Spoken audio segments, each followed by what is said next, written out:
ఆంధ్రప్రదేశ్ ప్రభుత్వం ప్రతిష్టాత్మకంగా అమరావతిలో నిర్మించినటువంటి సీడ్ యాక్సెస్ రోడ్డు ప్రారంభోత్సవం ఇవాళ ఉంది. అయితే ఈ కార్యక్రమానికి ఆంధ్రప్రదేశ్ కూటమిలో కీలకమైనటువంటి పార్టీ, కీలక భాగస్వామిగా ఉన్నటువంటి పార్టీ అధినేత డిప్యూటీ సీఎం పవన్ కళ్యాణ్ గైర్హాజరయ్యారు. ఆయన దీనికి సంబంధించి ఒకరోజు ముందే పిలవడంపై ఆయన అలిగారా, లేకపోతే ముందుగా ఆయన చెప్పినట్టుగానే విశాఖలో ప్రీ షెడ్యూల్ కార్యక్రమం వల్ల ఆయన హాజరు కాలేదా? రకరకాల వాదనలు వినిపిస్తున్నాయి. సో ఈ నేపథ్యంలో ఈ అంశాలపై మాట్లాడేందుకు మనతో జాయిన్ అవుతున్నారు ప్రముఖ న్యాయవాది, మాజీ జనసేన నాయకురాలు రజనీ గారు. నమస్తే మేడం. నమస్తే అండి మేడం, ఎలా చూడాలి? పవన్ కళ్యాణ్ ఇవాళ సీడ్ యాక్సెస్ రోడ్డు ప్రారంభం ఉంది అమరావతిలో, చాలా ప్రతిష్టాత్మకమైనటువంటి ప్రాజెక్టు. సో ఇంత ప్రతిష్టాత్మకమైనటువంటి ప్రాజెక్టు కూడా పవన్ కళ్యాణ్ గైర్హాజరయ్యారు. నిన్న మంత్రి నారాయణ పిలవడానికి వెళ్ళినప్పుడు ప్రీ షెడ్యూల్ ప్రోగ్రామ్ ఉంది విశాఖలో, కాబట్టి రాలేను అని చెప్పినట్టు సమాచారం. సో ఎలా చూడాలి ఈ పరిణామాన్ని? ఎందుకంటే ఈ మధ్య కాలంలో జరుగుతున్నటువంటి కేబినెట్ సమావేశాలకు కూడా ఆయన హాజరు కావడం లేదు. అంటే ఇక్కడ దూరం జరుగుతుందా? కూటమిలో విభేదాలు కనిపిస్తున్నాయా, లేకపోతే దూరం పెడుతున్నారా? అసలు ఏం జరుగుతోంది?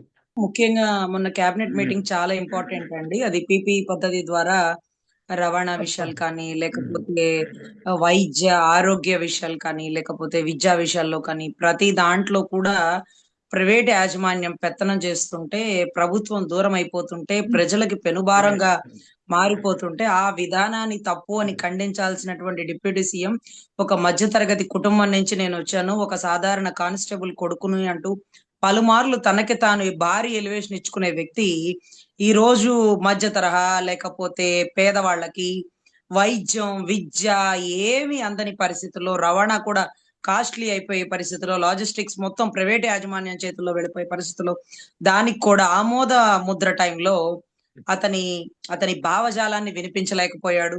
అతను ఖండించాల్సినటువంటి పరిస్థితిలో ఉండి ఖండించలేకపోయాడు. అంటే దీన్ని ఎట్లా చూడొచ్చు అంటే, నాకేమీ సంబంధం లేదు అన్నట్టుగా జారుకుంటున్నట్ట, లేకపోతే పెత్తనం మొత్తం చంద్రబాబు గారిది, ఆయనదేమీ లేనట్టుగా. ఎందుకంటే అంత గొప్ప ప్రతిపాదన అయిపోతున్న టైంలో డిప్యూటీ సీఎం గారు గైర్ హాజరైనప్పుడు రెండో మీటింగ్ కండక్ట్ చేసుకోవాలి. ఇదే ప్రతిపాదనలో ఆయన సంతకం, ఆయనకి సంబంధించినటువంటి ఒక స్టేట్మెంట్, అంటే దీని గురించి మీ అభిప్రాయం, అంటే అభిప్రాయ సేకరణ అనేది ఎంత ఇంపార్టెంట్ అంటే ఒక్కొక్కళ్ళ మనసులో ఒక్కొక్కటి ఉంటదండి. సో ఇది ఇలా అదలా అని చెప్పే అవకాశం ఉంటుంది, కానీ అలా కూడా అవకాశం ఇవ్వకుండా ఆయన లేకుండా అది ప్రతిపాదన చేసేసినారు. ఇవాళ రోజు ఏదో అమరావతిలో ఒక సీడ్ యాక్సెస్ రోడ్డు ఓపెనింగ్ అంటారు, ఇంకొక స్టీల్ బ్రిడ్జ్ ఓపెనింగ్ అంటారు, ఏవో జరుగుతూ ఉన్నాయి. అమరావతి అంటే నాకు తెలిసి మొన్న మధ్య జై ఆంధ్ర అనండి, జై అమరావతి అనకండి అన్నారు. దాని అర్థం ఏంటంటే అమరావతిని కొంచెం పక్కన పెట్టినట్ట, లేకపోతే అమరావతిలో ఇంకా భూములు సేకరిస్తూ రేపేదైనా ఇబ్బంది అయిన రోజు ఆ రోజు మీరు మాట్లాడారా? ఆ రోజు మీరు ప్రశ్నించలేదే? ఆ అమరావతి రైతుల గుండెలు ఆగిపోతున్న పరిస్థితిలో పార్టీ లెటర్ రిలీజ్ చేయలేదే? ఇవన్నీ అడుగుతారేమోనని చాలా తెలివిగా పక్కకి తప్పుకున్నారేమో అని అనుకోవాలండి. అంటే పక్కన పెట్టారా, ఈయన పక్కకి తప్పుకుంటున్నారా అంటే ఇది ఒక రకమైన డ్రామా. సినిమా వాళ్ళు కదండి, ఎలాగైనా మాట్లాడేస్తారండి అని మా ముద్రగడ గారు అన్న మాటలే పదే పదే గుర్తొస్తున్నాయండి. అసలు ఈ దూరం ఏంటి అంటే జనసేనని తగ్గించడానికి, జనసేనని పెంచుతున్నారని, లేకపోతే జనసేనని పక్కన పడేస్తున్నారని జనసేన అధినేత బాధపడి టీడీపీ కడు దూరంగా ఉంటున్నాడా అంటే అది ఎలా అవుతుందండి? జనసేన పెట్టిందే టీడీపీ వాళ్ళు కదా, జనసేన పెట్టిందే చంద్రబాబు గారు కదా. గతంలో తల్లిని చెల్లిని దూషించినప్పుడు, నెత్తిన రూపాయి పెడితే పావులాకి చల్లదన్నప్పుడు ఇవన్నీ కూడా చంద్రబాబు గారే కదా. అవును, ఆ రోజు మా నాయకుడు అన్నాడు, మా కోపం వచ్చింది, మేమందరం బయటకు వచ్చేసినాం, ఇలాగే మాట్లాడుకునే వాళ్ళమండి. మరి 2019 తర్వాత ఏం జరిగిందండి? 2019 ఎన్నికలలో టికెట్లు ఇచ్చినప్పుడు అవి కూడా చంద్రబాబు గారే ఇచ్చారు. అంటే పైకో మాట లోపల ఒక ఆట, పైకో మాట లోపల ఒక ఆట. ఈ ఆట ఆడుతుంది ఎవరు, ఆడిస్తుంది ఎవరు? ఏంటి కొత్తగా తెర మీదకి తెచ్చారు? జనసేన నాయకులకి, జనసేన కార్యకర్తలకి సమస్యలు వచ్చినాయటండి. ఇది విన్నారా? జనసేన నాయకులకి కార్యకర్తలకి సమస్యలు వచ్చినాయట. ఆ సమస్యలు పైకి చెప్పుకోలేకపోతున్నారట. నిన్న బాలినేని గారి మాటలు, అక్కడ ఉండేటటువంటి మరి కొంతమంది స్టేట్మెంట్లు చూసారంటే చాలా ఆశ్చర్యంగా ఉన్నాయి. అదేంటి బాధలు? నిన్నొచ్చినాయా, మొన్నొచ్చినాయా, ఈ వారంలో బిగినైనయా? ప్రభుత్వం వచ్చిన దగ్గర నుంచి ప్రభుత్వంలో ఉన్నామా లేవా అనే పరిస్థితుల్లో నలిగిపోతూ ఆర్థికంగా అణగారిపోతున్నటువంటి జన సైనికుల బాధర సాధకాలు ఇవాళ రోజు బాలినేని శ్రీనివాస్ గారు చెప్తున్నారట, ఇంకొకళ్ళు మాట్లాడుతున్నారట. ఏంటిది కొత్తగా వింతగా ఉంది? అధినాయకుడు అధినాయకుడు అధినాయకుడు తెలియకుండానే ఇవన్నీ సరిపోతాయండి. అంటే అందరూ అనుకుంటారండి, చుట్టూ ఉన్న ఎల్లమ్మ పొల్లమ్మ దీని వల్ల పాడైపోతుంది మా పార్టీ అని. మన బంగారమే మంచిదైతే ఎల్లమ్మకి పొల్లమ్మకి నోరెందుకు వచ్చిందండి? అంతే కదా. ఎవరు ఎల్లమ్మ పొల్లమ్మ? మన దగ్గర పని చేయడానికి వచ్చిన వాళ్ళు నోరు మూసుకొని పని చేస్తారు. నోరు మూసుకొని పని చేస్తారు. వాళ్ళకి గొంతు ఇచ్చింది ఎవరు? మన బంగారం మంచిదైతే వాళ్ళందరికీ నోళ్ళు ఎందుకు వస్తాయండి? ఈ రోజు ఈ రోజు జనసేన కుంగిపోతుంది. అందులోనూ ఆయన ఇక్కడికి రాలేదు. మరి ఎక్కడికి వెళ్ళారు? పర్యావరణ దానికి వెళ్ళారు. అక్కడికి ఎందుకు వెళ్లాల్సి వచ్చిందండి? అంటే పర్యావరణంలో ఏనుగులు అంటే నిన్న ఇది వేసినారండి. పిల్ 137/2/2026 అంటూ మన బొలిశెట్టి సత్య గారు వేసినారు. అయ్యా, అప్పుడు లేచిన గొంతులు ఇప్పుడు ఎందుకు లేవట్లేదు? ఋషికొండను కాపాడదాం అనుకున్న మీరు ఈ రోజు ఉత్తర్లవాడ కొండ నుంచి, లేకపోతే రిజర్వాయర్ దగ్గర నుంచి, లేకపోతే ఇంకా పరిసర ప్రాంతాల్లో ఏదైతే గూగుల్ డేటా సెంటర్లు కడుతున్నారో అక్కడ ప్రకృతి పాడైపోతుందండి. 10 కిలోమీటర్ల వరకు వైల్డ్ లైఫ్ శాంక్చురీ ఉందండి.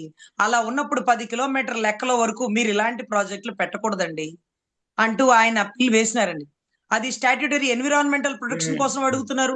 వైల్డ్ లైఫ్ శాంక్చురీ కోసం అడుగుతున్నారు. ఇవన్నీ ద పిటిషన్ సీక్స్ ద అంటూ ఏ పిటిషన్ ఏం అడుగుతుంది అంటూ ఇవన్నీ బిగిన్ అయినాయండి.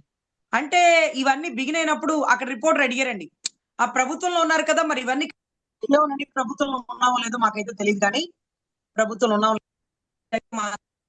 ఇదైతే మాత్రం గతంలో ఖండించిన నోళ్లు ఇప్పుడు లెగవట్లేదు. దయచేసి లెగవాలి. నేను వీటన్నిటికీ ఏం భయపడను. తర్వాత అదేంటి బీచ్ రోడ్ లోనేమో అదేంటది బీచ్ రోడ్ లోనేమో ఇదేదో వచ్చేస్తుంది. ఆ పైలట్ ప్రాజెక్ట్ ఒక బార్లు ఓపెన్ చేయాలని ఆయన, దీన్ని ముందుకు తీసుకెళ్లాలంటూ హోమ్ మినిస్టర్. ఏం జరుగుతుందండి? పలానా దేశంలో బెల్జియం దేశంలో ఎయిర్పోర్ట్ లోనే వ్యభిచారం నడిచేది. దాన్ని ఆదర్శంగా తీసుకొని వైజాగ్ ఎయిర్పోర్ట్ లో కూడా వ్యభిచారం పెట్టేద్దామా? పెట్టినా పెడతారులేండి, పెట్టినా పెడతారు. ఎందుకంటే మీకు రోగాలు రాకూడదు, మాకు డబ్బులు రావాలి అనే దాంట్లో కూడా ఆలోచించేటటువంటి గొప్ప మనస్తత్వం కలిగిన వారు చంద్రబాబు. కానీ చాలా ఆశ్చర్యం అండి, ఇలా ఒంగోలులో గొంతులు ఎందుకు లెగుస్తున్నాయి? పవన్ కళ్యాణ్ గారికి తెలియకుండా లెగుస్తున్నాయా? పవన్ కళ్యాణ్ గారు చెప్తేనే మాట్లాడుతున్నారా? అంటే జనసేన సాదర బాధకాలు ఇక పట్టించుకుంటాడు పవన్ కళ్యాణ్. పట్టించుకోవాల్సింది పవన్ కళ్యాణ్ గారు కాదండి, చంద్రబాబు గారండి. చంద్రబాబు గారు పట్టించుకుంటేనే జనసేన వాళ్ళకి న్యాయం జరుగుతుంది. ఎందుకంటే జనసేనలో ఎవరు చేరాలన్నా ఫస్ట్ చంద్రబాబు గారి దగ్గరికి వెళ్ళి ఆయన పర్మిషన్ తీసుకున్నాకే జనసేనలో జాయిన్ అవుతారండి. ఈ మధ్య 2-3 మాజీ నాయకులు అండి, పెద్ద పెద్ద రాజకీయ నాయకులు, వాళ్ళు స్వయానా చెప్తున్న మాట ఏంటంటే, మమ్మల్ని చంద్రబాబు గారు కబురు చేపించారండి, 29లో మీరు జనసేనలో జారండి, అక్కడి నుంచి మీరు పోటీ చేదురు కానీ. అదేంటిది? మీ దాంట్లో చేర్పించుకోవచ్చుగా, మా దాంట్లో చేర్పించుకోవడానికి కూడా మీ దాంట్లోనే ఏంటినా? నిన్నటి రోజు అక్కడ ఒక ఒంగోలు నుంచి ఒకరు మాట్లాడుతున్నారండి. ఆ ఒకరు మాట్లాడుతూ అదేంటిది, మా పార్టీ అంటే ఈ పార్టీ మీద ఇంకొక పార్టీ పెత్తనం ఏంటి? ఈ పార్టీ ఏంటి? ఇంకొక పార్టీ ఏంటి? ఈ పార్టీ ఏంటి? ఇంకొక పార్టీ ఏంటి? 2 పార్టీలు ఒకటేనని నాదెండ్ల భాస్కర్ రావు గారు ఓపెన్ గా చెప్పినటువంటి మాట. మళ్ళీ జనాల్ని వెర్రిబాగులను చేసి ఏదో జన సైనికుల గురించి పవన్ కళ్యాణ్ గారు మళ్ళీ గొప్పగా ఆలోచించి గొప్ప నిర్ణయం తీసుకుని కేబినెట్ కి వెళ్ళట్లేదు, అలుగుతున్నాడు, లేదు వాళ్ళని పట్టించుకోవట్లేదు, అమరావతిలో నాకు సంబంధం లేదంటున్నాడు, మళ్ళీ బయటకు వచ్చి గర్జిస్తారు, ఈసారి బీజేపీతో కలిసి వెళ్తారంటే ఇది ఒక కొత్త డ్రామాకి తెరలేపడమే గాని స్వయాన జనసేనలు కూడా పట్టించుకునే అవసరం లేకపోతే నెసెసిటీ ఉన్న నాయకుడు ఎక్కడైతే ఉన్నాడో అది కూడా చంద్రబాబేనండి. జనసైనికులు పట్టించుకోవాలన్నా చంద్రబాబు గారే. వాళ్ళ కష్టం వచ్చినా అక్కడికే వెళ్ళాలండి. సో ఇటువంటి పరిస్థితులు ఇది కొత్త డ్రామానేనండి. ఇందాకటి రోజు వైజాగ్ మీటింగ్ కి ఆయన చెయ్యి బాగోపోయినా అక్కడికి వెళ్ళారు. కేబినెట్ మీటింగ్ కి పక్కనే కూతవేటు దూరంలో ఉన్న కేబినెట్ కి రాలేదు. విజిలేస్తే వినపడేంత అమరావతిలో మీటింగ్ కి రాలేదు. అక్కడికి వెళ్ళారు అంటే ఏనుగులంట, ఒక పిచ్చి ఏనుగు, ఒక చెవిటి ఏనుగు, ఈ 2 ఏనుగులను తెచ్చారు కర్ణాటక నుంచి. బాగా ఖర్చుతో కూడి మేపలేక వాళ్ళు అంటే ఒక లెటర్ రిలీజ్ చేసినారండి. ఏమనంటే, ఈ ఏనుగులు మేము మేపలేము, దయచేసి మీరు వెనక్కి తీసుకువెళ్ళిపోండి అంటూ కూడా ఆ పెద్ద పెద్ద కుంకి ఏనుగుల గురించి చెప్పినారండి. ఇంకొకటి ఏంటంటే, మహారాష్ట్రలో లేకపోతే ఒక చాట జరిగినటువంటి జడ్జిమెంట్ ఏంటంటే, ఒక అతను పోలీస్ అతను ఒక పెద్ద టైగర్ కుక్ అనమాట, అంటే క్లూ స్ట్రీమ్ లో ఉపయోగపడే కుక్కని చాలా బాగుందని ఇంట్లో వాళ్ళ మనవరాలకి చూపించడానికి ఆ కుక్కని ఇంటికి తీసుకెళ్లారట. అప్పుడు ఆ స్టేట్ గవర్నమెంట్ అతని మీద కేసు నమోదు చేసిందట. అది ఒక పబ్లిక్ ప్రాపర్టీ, అంటే ఒక ప్రభుత్వానికి సంబంధించింది. మీరు మీ ఇంటికి ఆ జంతువుని, ఆ పశువుని తీసుకువెళ్ళకూడదు, ఆ జంతువుని తీసుకువెళ్ళకూడదు. మరి మొన్నటి రోజు పార్టీ ఆఫీస్ లో, మంగళగిరి పార్టీ ఆఫీస్ లో 2 ఏనుగులు వచ్చి పవన్ కళ్యాణ్ గారికి బ్లెస్సింగ్స్ ఇస్తున్నాయి. అలా పబ్లిక్ మీటింగుల్లో, ప్రైవేట్ ఆఫీసుల్లో, అంటే ఆఫీసుల్లో ఏనుగులను తీసుకురావచ్చా? సడన్ గా రోడ్డు మీద పోతావో పోకిరి ఓడో, పక్క పార్టీ ఓడో వంకాయ బాంబులో లేకపోతే టపాసులో ఒక పెద్ద బాంబులో పెట్టేస్తాడు. టప టప టప పేలిపోయినాయి అనుకోండి. ఆ ఏనుగులు ఆ శబ్దానికి ఏం చేస్తున్నాయో కూడా తెలియక ఆ మావటి వాడిని కూడా కొట్టి మొత్తాన్ని తిప్పి తిప్పి గలాటా చేసి ఏమైనా విధ్వంసం చేయొచ్చు, వాటికి ఏమైనా అవ్వచ్చు, ఇక్కడ ప్రాణ నష్టం జరగచ్చు. అలా పబ్లిక్ గా తీసుకురావచ్చా? ఆ రూల్ ఉందా? అదేమన్నా అటవీ శాఖ ఆఫీసా? ఒక పార్టీ ఆఫీస్ కి అలా తీసుకురావచ్చా? బైలాకి విరుద్ధం కదా. ఈ మధ్య ఇంకొక కొత్త స్టాండ్ ఏంటంటే, రజనీ గారు మీరు ఏమన్నా మాట్లాడదలిస్తే చంద్రబాబు గారిని అనండి, కానీ దయచేసి పవన్ కళ్యాణ్ గారిని ఏమీ అనకండి అని. సార్, నేను పవన్ కళ్యాణ్ గారిని కూడా అనను సార్. ఆయన చెయ్యాల్సినవి చెయ్యకపోతేనే ప్రశ్నిస్తాను, కానీ ప్రత్యేకించి ఆయనకి నాకేమన్నా పర్సనల్ గా ఖర్చులు ఏమన్నా ఉన్నాయండి? గర్జులేం లేవు కదా. నేను ఆయన ఎందుకు అంటానండి అంటే, కాదండి, మీరు చంద్రబాబుని కావాలంటే తిట్టండి, పవన్ కళ్యాణ్ ఏమనకండి. అదేంటండి? ఇది ఎవరన్నారండి? స్వయాన జనసేన స్టాండ్. ఎవరన్నారు మీతోటి? ఆయన పక్కన రైట్ హ్యాండ్, లెఫ్ట్ హ్యాండ్ ఇలా చాలా మంది కూడా నాకు చెప్పింది ఏంటంటే, పెద్ద పెద్ద మీడియా ఛానల్స్ కూడా నాకు చెప్పింది ఏంటంటే, మీరు పవన్ కళ్యాణ్ గారిని ఏమనకండి, చంద్రబాబు గారిని తిట్టండి. అంటే నాకు ఇక్కడ ఒక లాజిక్ అర్థమవుతుంది ఏంటంటే, వైసీపీ ఓటింగ్ పక్కకి పోదు, చంద్రబాబు గారి ఓటింగ్ పక్కకి పోదు, ఏం జరిగినా పోదు.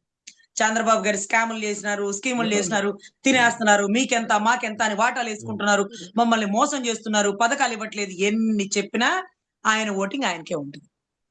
సో కదలాల్సిన ఓటింగ్ కదిలితే ఇబ్బంది అయ్యే పరిస్థితి ఎవరికి ఉందండి? ఒక్క జనసేనకి. అంటే చంద్రబాబు మంచోడు కాదు, పవన్ కళ్యాణ్ మంచోడు.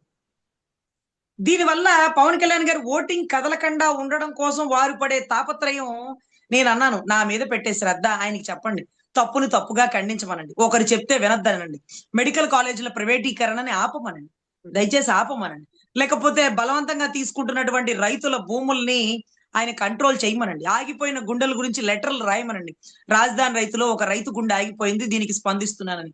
అంతేగాని ఆవిడెవరు హోమ్ మినిస్టర్ గారి మేకప్ గురించి మాట్లాడతారా? మహిళలకి జరుగుతున్న అన్యాయాన్ని ప్రశ్నిస్తానంటే ఏమన్నా అర్థం ఉందండి? మొన్న ఒక మెడికల్ కాలేజ్ పిల్ల నడి రోడ్డు మీద తాగి తొక్కిచ్చేసినారు, దాని గురించి పార్టీ లెటర్ వదిలిందా అండి? లేదు. ఏబిఎన్ ఛానల్ గురించి ఏదో దౌర్జన్యం చేసేస్తున్నారు, దాన్ని ఖండిస్తున్నామంట. ఛానల్ మీదకి దౌర్జన్యం ఎవరు చేసినారండి? ఎదురుగా కూర్చొని ఎక్కడో పోలీసుల సమక్షంలో నిరసన తెలియజేసినారు. కానీ ఈ అవతలోడి ఇంటి మీద 7:30 గంటల దాడి చేసినప్పుడు ప్రతిపక్ష నాయకుడి ఇంటి మీద దాడి ఖండిస్తున్నాం అంటే చెప్పొచ్చు కదండి. నిన్నటి రోజు శ్రీనివాస్ రెడ్డి గారు మాట్లాడుతుంటే, బాలినేని గారండి, ఆయన పేరు బాలినేని గారని, శ్రీనివాస్ రెడ్డి గారని ఇవన్నీ ఏమీ తెలియదండి. వైసీపీలో ఉన్నప్పుడు వాసన్న అని బాగా వినపడేదండి.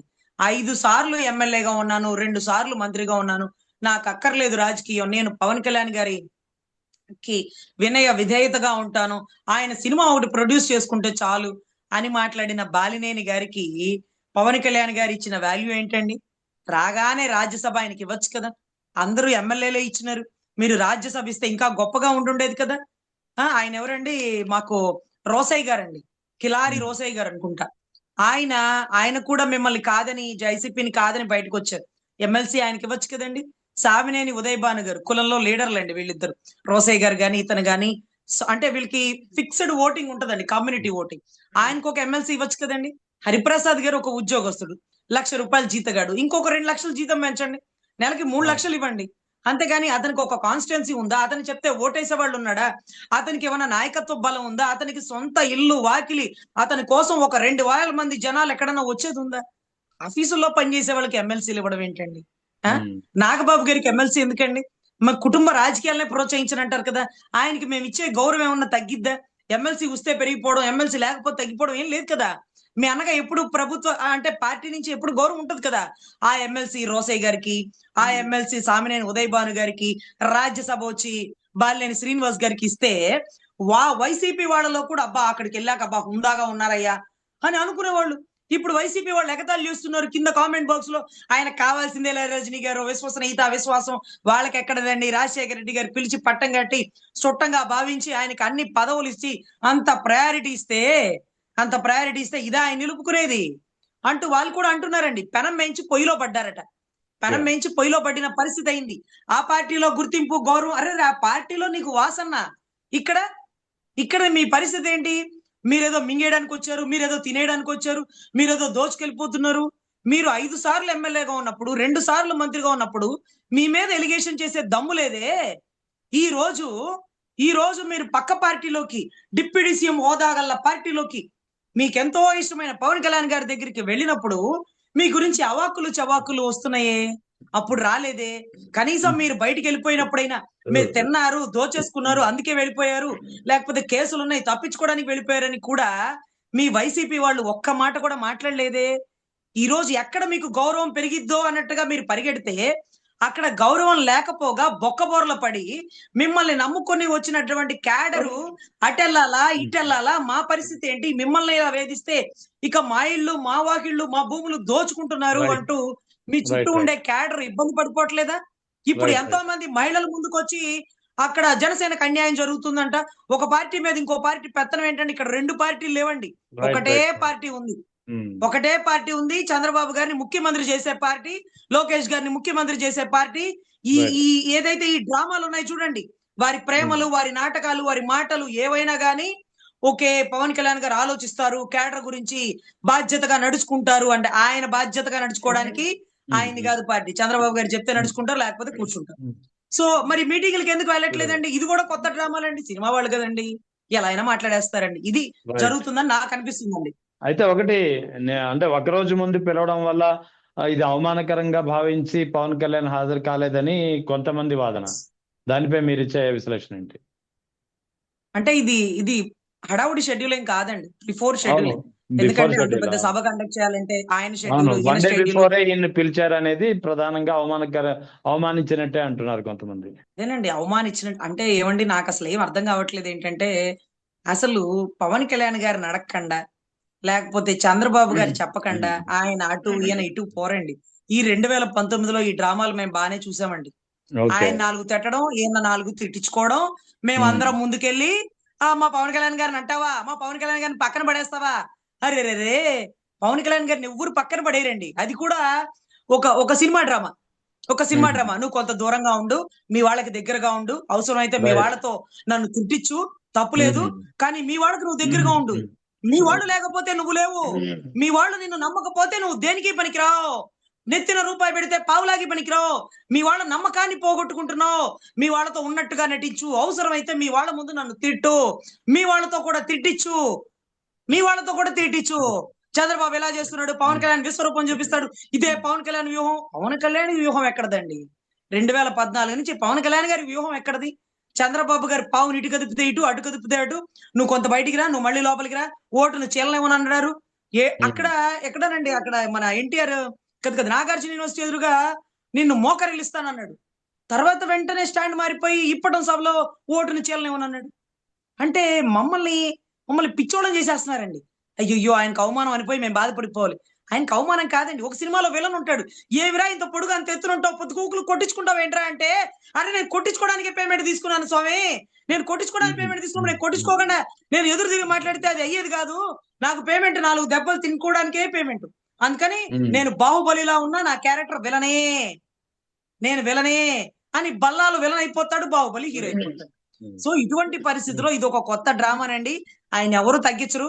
ఆయన తనను తాను తగ్గించుకొనుడి, లోకేష్‌ని హెచ్చింపబడేలాగా చేస్తుంటారండి. సో ఇది అంటే పవన్ కళ్యాణ్ గారిని నమ్మేలాగా నన్ను నమ్మండి. వాళ్ళు మిమ్మల్ని అవమానపరుస్తున్నారు. జనసేన క్యాడర్‌ని పక్కన పెడుతున్నారని నేను కూడా వాళ్ళని పక్కన పెడుతున్నాను. అందుకే నేను క్యాబినెట్‌కెళ్ళలేదు. అందుకే నేను అమరావతి మీటింగ్‌కెళ్ళలేదు. అమరావతి మొత్తం వాళ్ళే. అందుకే నేను దూరం పెడుతున్నాను. నేను మీతోనే ఉంటాను. అయ్యా! నువ్వు మాతో ఉండొద్దు. నువ్వు వారితోనే ఉండు. ఈ కొత్త డ్రామాలేంటో మాకైతే అర్థం కావట్లేదు సార్. సార్, ఇంకొక విషయము ఇటీవల జరిగింది. ముఖ్యంగా నిన్న మొన్నటి నుంచి వార్తల్లో ఉంది. ముఖ్యంగా గౌతమ్ అదానీపై అమెరికా ఫెడరల్ కోర్టు కేసు కొట్టివేసి విద్యుత్ కొనుగోళ్లకు సంబంధించినటువంటి ఒప్పందం ఏదైతే వైఎస్ జగన్ హయాంలో జరిగిందనే ఆరోపణలు వచ్చాయో దానికి సంబంధించినటువంటి అమెరికాలో కేసులు నమోదయ్యాయి. అమెరికా కోర్టు దాన్ని కొట్టివేసి ఇటీవల అదానికి క్లీన్ చిట్ ఇచ్చేసింది. కానీ ఇదే కేసుకు సంబంధించి వైఎస్ జగన్ ఏకంగా 1700 కోట్ల ముడుపులు తీసుకున్నారని, తర్వాత పెద్ద ఎత్తున దుష్ప్రచారం సాగించాయి తెలుగుదేశం అనుకో, తర్వాత తెలుగుదేశాన్ని అనుకూల మీడియా కూడా. సో ఇప్పుడు ఆ కేసుని ఏకంగా క్లీన్ చిట్ ఇచ్చేసి ఆ ఆధారాలన్నీ ఫేక్, ఇదంతా క్లీన్ చిట్ అని చెప్పి ఇచ్చేసినటువంటి పరిస్థితి అమెరికా ఫెడరల్ కోర్టు. మరి ఇప్పుడు అప్పుడు దుష్ప్రచారం చేసినటువంటి తెలుగుదేశం అనుకో గాని, తెలుగుదేశం అనుకూల మీడియా గాని ఏం సమాధానం చెప్తుందంటే ఏం చెప్తారు? అమెరికా ఫెడరల్ కోర్టు ఇచ్చిన జడ్జిమెంట్ కి అమెరికాకి సంబంధించిన అధ్యక్షుని కూడా ప్రభావితం చేసేసినాడు, ఆయన్ని కూడా కొనేసినాడు అని అనొచ్చు. ఎందుకంటే అమెరికా ఫెడరల్ కోర్టు ఇచ్చే జడ్జిమెంట్ వరకు పుకార్లు పుట్టించారు. ఈ రోజు ఆ మాట అనలేక అమెరికా అధ్యక్షుడిని అట్లా కొంటాడులేవయ్యా, మరి నోటికి అడ్డు అదుపు లేదా, అబద్ధానికి అదుపు లేదా అంటారు చూడండి.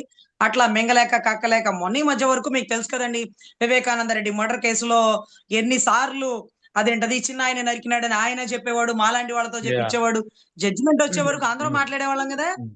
జడ్జిమెంట్ వచ్చాక నోరు మూసుకొని ఉండాలా. కోర్టు విషయాల గురించి చెప్పే నేను కోర్టు జడ్జిమెంట్ ఇచ్చాక ఆగిపోయా. కోర్టు జడ్జిమెంట్ ఇచ్చాక కూడా తల్లి చెల్లి గొడ్డలి అని మాట్లాడే వారిని ఏమనాలండి? అక్కడ చట్ట ఇప్పుడు వాళ్ళు అలా చేసినారు, వీళ్ళు అలా చేసినారు. అప్పుడు పెద్ద పెద్ద కోర్టులు చెప్పినాయి వాళ్ళు అలా చేయలేదు. అప్పుడు నాగాలిగా, అప్పుడు కూడా ఆగరండి, అప్పుడు కూడా ఆగరు. ఇంకా ముడుపులు తీసుకున్నారు, అక్రమాస్తుల కేసులు.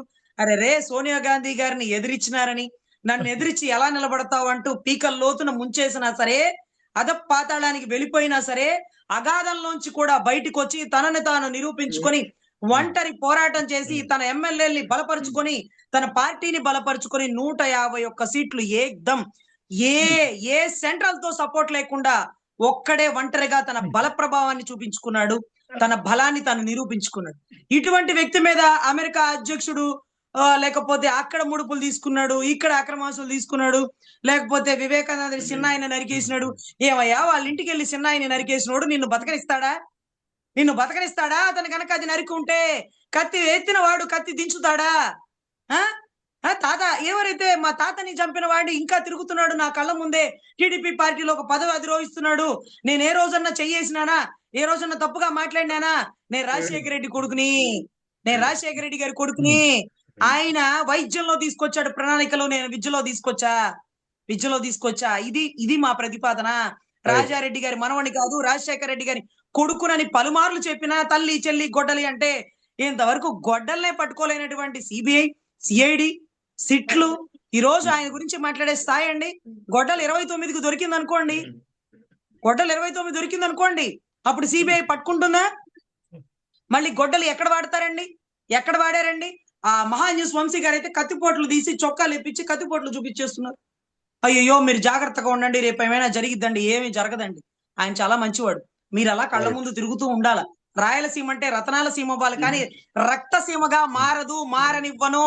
తాతల చరిత్రలు పక్కన పెట్టి ఎదుగుదలకి ముందుకెళ్ళాలి, అభివృద్ధి పదంలో ఉండాలి, చదువుల్లో రతనాల సీమగా ఉండాలి, విద్యా విధానంలో మార్పు రావాలని పులివెందుల్లో అద్భుతమైన ఒక రాజ్పుట్ కోటలాగా ఉండేటటువంటి మెడికల్ కాలేజ్ నిర్మించినారు. కుప్పంలో వాటర్ ప్రాజెక్ట్ ఈయన ఇచ్చినాడు. సో ఒక సంస్థాగత సంస్కరణలో అవతల వ్యక్తి తీసుకుంటే ఆ వ్యక్తి మీద ఏం బురద జల్లాలో లేక ఆ కేసుల్లో ఉన్నాడు, ఈ కేసుల్లో ఉన్నాడు. ఏమయ్యా, ఆ కేసుల్లో ఈ కేసుల్లో ఉంటే చూడడానికి న్యాయస్థానాలు ఉన్నాయిగా. తప్పు చేస్తే జడ్జిమెంట్లు ఇచ్చి జడ్జి గారు అరెస్ట్ చేపిస్తారు కదా. తమరేం చేయాలా? పరిపాలన చేయాలా. అవతల వాడు పలానా దాంట్లో సచివాలయంలోనూ సెక్రటేరియట్ లోనూ ఇలా జరిగిందని ఇవన్నీ చెప్పాలి కదండి. వచ్చి రాగానే ప్రకాశం బ్యారేజ్ కంట 4 పడవలు ఢీ కొట్టినాయి అంట. ఆ పడవలు వైసీపీ అంట, అవి బ్యారేజ్ ని కుప్పకూల్చేలా చేసినాయి అంట. అది ఎంత పెద్ద కేసు తెలుసా? అది ఒక పెద్ద రాజద్రోహం లాంటి కేసు. అది ఒక ప్రకాశం బ్యారేజీ పడగొట్టాలని పకడ్బందీగా అనుకొని ఉంటే దాని వల్ల జరిగే నష్టానికి ఆ పడవల ఓనర్లు, ఆ పడవల పార్టీలు పూర్తిగా భూస్థాపితం అయిపోయేవి. మీరు బయటకు తీసుకురాగలరా? మీ దగ్గర ఆధారాలు ఉన్నాయా? ఆ పడవలకి వైసీపీ రంగులు వేసేసి బురద చల్లుతారా? మదనపల్లిలో ఫైల్స్ తగలబడిపోయినాయి అంట. అరే మీరు పరిపాలన చేయడానికి వచ్చారు, ఇప్పుడు కూడా అవతల వాడి మీద అవాక్కులు చవాక్కులు పేలకపోతే అవతల వాడిని కస్టడీలోకి తీసుకొని ఎంక్వైరీ చేయొచ్చుగా. తీసుకోలేం మరి, నోటీసులు కూడా ఇవ్వలేం మరి, ఊరుకోరు మరి సెంట్రల్.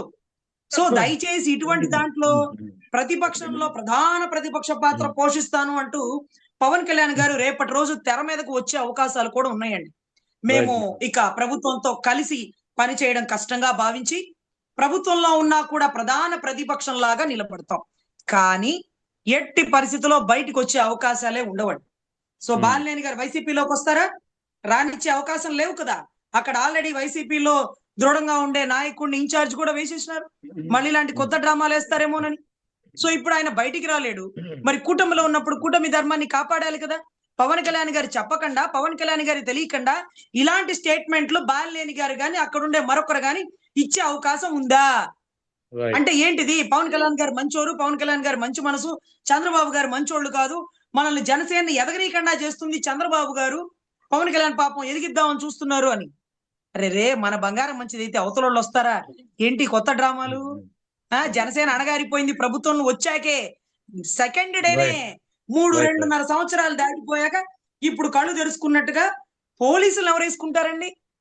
ఎస్పీ ఒక వ్యక్తిని సస్పెండ్ చేస్తే ఎమ్మెల్యే మళ్ళీ వెంటనే రీషెడ్యూల్ గా తీసుకున్నారట. ఏ ఎమ్మెల్యే వేస్తే ఆ పోలీసులు వేయించుకుంటారు కదండి.